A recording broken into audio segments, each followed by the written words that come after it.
Okay, a friend of mine asked me not too long ago. He says, "Hey, I'm looking to make a commercial. Um, we're gonna use something that sounds a lot like a Transformers, like the Autobots, Decepticons. Is there any way you can teach me how to do the voice for that?" So I came up with a tutorial, and this is that tutorial. All right, here's my tutorial on how to make your voice sound like an Autobot. First, you need to record the voice, which is easy. And the cool thing is, just come up with your own interpretation of what an Autobot should sound like. If you want to do, your impersonations of Optimus Prime, Megatron, Starscream, any of those, go right ahead. But one thing I will give you a tip for is stay away from pitch effects. Basically, lowering the pitch or raising the pitch. Stay away from it. Do it in your own voice. If you can't do it, you can still do it. I don't care. It's your own interpretation. But if you want it to sound really natural, just be yourself.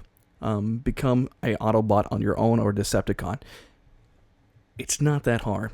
The easiest way that I found out to do this, if you're going to be doing this in Adobe Audition 2.0, which my tutorial will cover, is to get you a condenser microphone. With a condenser microphone, the further back you get less bass. You hear this? Or when you get closer, you get more bass because it picks up those lows easier. Next thing, you don't have to invest in a lot of equipment either. You can get a USB interface called the Centrance Mic Port Pro. Works really good. Great quality sound. That's what I'm using right now for this demo. I have other products in my studio, but this is the one I'm using for this demo. All right, let's get into this.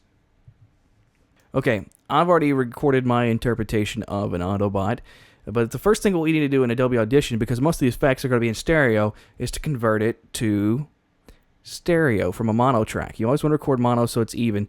Let's convert to stereo. As you can see, I got it at the 96,000 bit rate for my record rate. I'm going to keep it the same, switch it to stereo, and hit OK. Once that's done, it's got our track.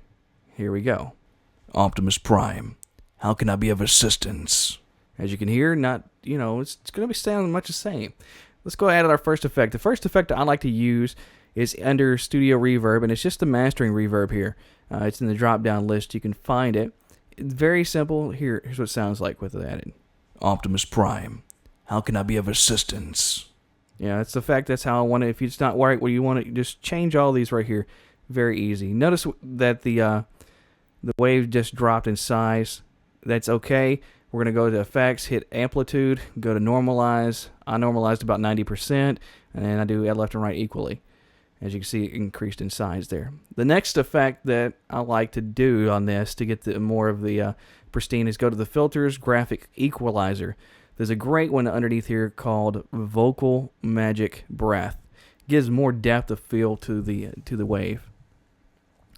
And hit OK. Here's what it should sound like. Optimus Prime, how can I be of assistance? Alright, so there's the before. Optimus Prime, how can I be of assistance? Here's the after. Optimus Prime, how can I be of assistance? Okay, there's one more effect I use in completing this effect. It's under Effects and Delay. Now, I created mine called Autobot, but what I did, I started with the Rockabilly here and just kind of adjusted it and the faders here. And I came up with my own little preset called Autobot. It's at 27, 50, and 3, and 44 here. And it sounds like this. Optimus Prime, how can I be of assistance? And that's how I get it to sound like an Autobot. Notice it reduced in size again, so I'm going to go back to Amplitude and normalize it so I get it more of a louder sound. And here you go. Optimus Prime, how can I be of assistance? That's it. That's how I make my Autobot sounds.